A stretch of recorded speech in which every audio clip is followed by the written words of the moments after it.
ഇന്ന് തന്നെ ഡൗൺലോഡ് ചെയ്യൂ. കാണൂ നിങ്ങളുടെ ഫേവറേറ്റ് ഷോസ്. പോയല്ലേ, പോട്ടെ. ഓടിയായി എത്ര ദൂരം ഓടും? சார் சார் அம்மாவும் நித்யாவும் எங்கேயாடி போயிடுச்சுன்னா விட்டுடுங்க சார். நான் உங்களை கால் பிடிச்சு கேட்கிறேன், വിട്ടുടുങ്ക. എന്താ ശരവണ ഇത്? നിന്റെ ഭാഷയിൽ പറഞ്ഞ അൻപ്, പാസം. ഒരാള് വേറൊരാൾക്ക് വേണ്ടി ജീവിക്കുമ്പോ വേറൊരാള് മറ്റൊരാൾക്ക് വേണ്ടി മരിക്കാൻ തയ്യാറാവും. നാശം പിടിച്ച ഓരോ ബന്ധങ്ങള്. ഒരു കാര്യം എനിക്ക് ഉറപ്പാ, അമ്മ അവളെയും കൊണ്ട് പോയിട്ടുണ്ടെങ്കിൽ അതൊരുപാട് ദൂരേക്ക് തന്നെ ആയിരിക്കും. ഇനി എനിക്ക് അവളെ അവര് വിട്ടു തരില്ല. Sujatha the great.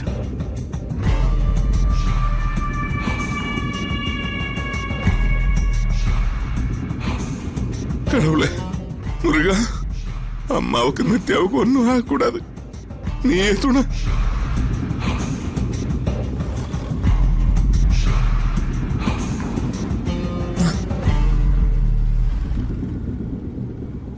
മോളെ, ശിവാനന്ദൻ പറഞ്ഞത് ഒലവക്കോട് ബസ് സ്റ്റാൻഡിനടുത്ത് നിന്നാ മതിയെന്നാ. ബസ് ഇപ്പൊ വരുമേ. നമ്മൾ പോകുന്നത് ഇപ്പൊ അവൻ അറിഞ്ഞിട്ടുണ്ടാവും. ശരവണന്റെ കാര്യം ഓർക്കുമ്പോ പേടിയുണ്ടമ്മേ. നമ്മളെ കാണാതാവുമ്പോ പകരം വീട്ടുന്നത് ശരവണനോടായിരിക്കും. നമ്മുടെ മുൻപിൽ വേറെ മാർഗമില്ലല്ലോ മോളെ.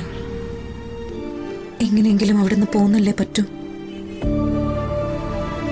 നമ്മളെ കാണുന്നില്ലെന്നും പറഞ്ഞ് കുറച്ചു നേരം അവന്റെ ശ്രദ്ധ തിരിക്കാൻ ശരവണനെ കൊണ്ട് പറ്റും. അത് കഴിയുമ്പോഴേക്കും നമ്മൾ സേഫായിട്ട് ശിവാനന്ദന്റെ അടുത്തെത്തും. അച്ഛൻ ഒരിക്കലും കെടാത്ത തീ എന്റെ മനസ്സിൽ കോരിയിട്ടിട്ട് കാലം ഒരുപാടായി. അച്ഛൻ തിരിച്ചെത്താത്ത വേദന എന്റെ മനസ്സിലുണ്ട്. പക്ഷെ എനിക്ക് നിന്നെയും നിന്റെ കുഞ്ഞിനെയും സംരക്ഷിച്ചേ പറ്റൂ. ജീവൻ പറഞ്ഞതനുസരിച്ച് ഹരി നാട്ടിൽ തന്നെ എവിടെയോ ഉണ്ട്. നമുക്ക് എങ്ങനെയെങ്കിലും അവനെ കണ്ടുപിടിക്കാം മോളെ. എത്ര നാളായി അമ്മേ നമ്മളിങ്ങനെ ഒളിച്ചോടാൻ തുടങ്ങിയിട്ട്? കൊല്ലാനൊരുത്തൻ പുറകെ നടക്കുമ്പോ നമുക്കതല്ലേ മാർഗമുള്ളൂ. അവൻ ഇത്രയും വയലന്റ് ആയതിനു ശേഷം പലതവണ എന്റെ മടിയിൽ കിടന്നുറങ്ങിയിട്ടുണ്ട്.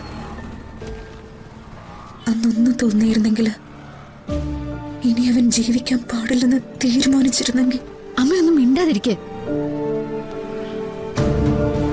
പണ്ട് വലിയ വലിയ ആഗ്രഹങ്ങളൊക്കെ മനസ്സിൽ സൂക്ഷിച്ചു വെക്കുമായിരുന്നു മോളെ. ഇപ്പൊ അതൊക്കെ ഒരുപാട് ചുരുങ്ങി.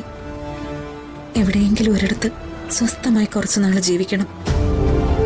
അത്രയുള്ളൂ ഇപ്പോഴത്തെ ആഗ്രഹം. അത് കഴിഞ്ഞ് ചത്തുപോയാലും കുഴപ്പമില്ല. അങ്ങനെയൊന്നും പറയില്ലേ അമ്മേ.